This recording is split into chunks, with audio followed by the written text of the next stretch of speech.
Good morning, I'm Landon Turner. And I'm Aiden Thibodeau, and this is your Saudi Daisy Weekly News.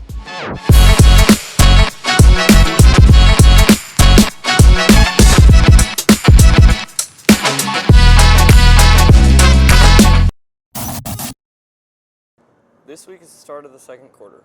That means that it's time for parent-teacher conferences. October 26th from 3 o'clock till 6 o'clock, parents can stop by to talk to teachers about their students' progress during the first quarter. Parents can email teachers to set up a time for those meetings. Good luck, Trojans, as we start the second quarter. This past week, we lost someone who is a huge part of our Saudi Daisy family, and we are sad to see her go. Jennifer Curley Williams. She was loved and spread love and happiness to everyone around her. We send prayers out to her family.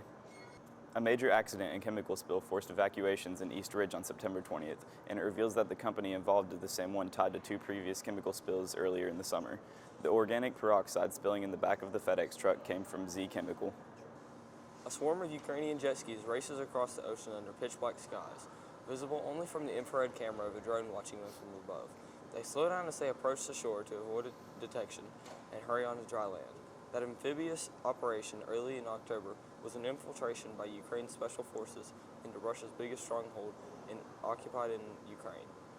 Part of a recent trend that is seen in Kyiv increase its attacks on the peninsula. The exact date and time of the attack have not been disclosed.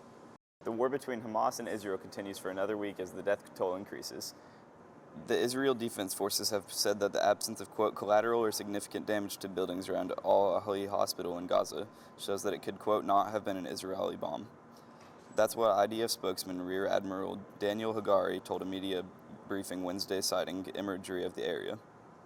Hundreds of deaths and casualties have been reported as a result of the explosion at the hospital on Tuesday evening. Hagari said that the trajectory analysis confirmed that the rockets were fired from close proximity to the hospital. Islamic Jihad has denied that a failed rocket launch was responsible for the explosion. President Biden visited Israel on Wednesday, meeting Israeli Prime Minister to reaffirm the United States' support for Israel. Your sports for today. After a tough loss against Signal this fall break, our soccer team plays against Alcoa and the football team plays today against William Blount. This past weekend broke the box office as singer-songwriter Taylor Swift released her film, Taylor Swift: The Eras Tour. Fans gathered around the globe to join in song as they lived out their wildest dreams in song and dance. But that's not all the chaos she's ensued. The National Football League can't get enough of her after rumors broke of her and Travis Kelce's relationship. The two have been spotted together, and since then, the NFL has changed their bio all across the media and gone into their Swiftie era. This week in Israel, the families of the missing call to end the cycle of violence and push for the government to show more urgency in bringing their loved ones home. Here's more on the topic as CNN's Clarissa Ward spoke with some of the families. For days, they have sat outside the military headquarters in Tel Aviv, holding vigil for their loved ones. Among many family members of those held in Gaza, there is anger at the Israeli government's handling of the crisis and growing cries to make a deal for the hostages' release.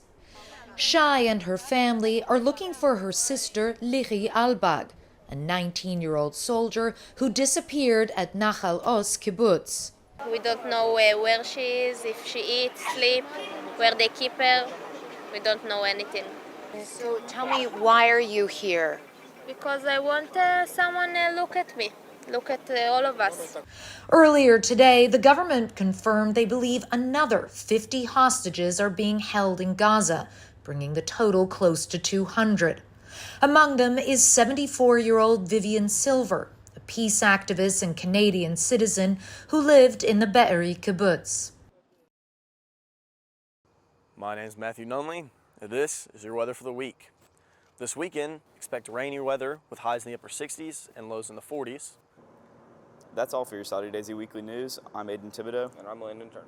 Thank you for watching, and we'll see you again next week with more.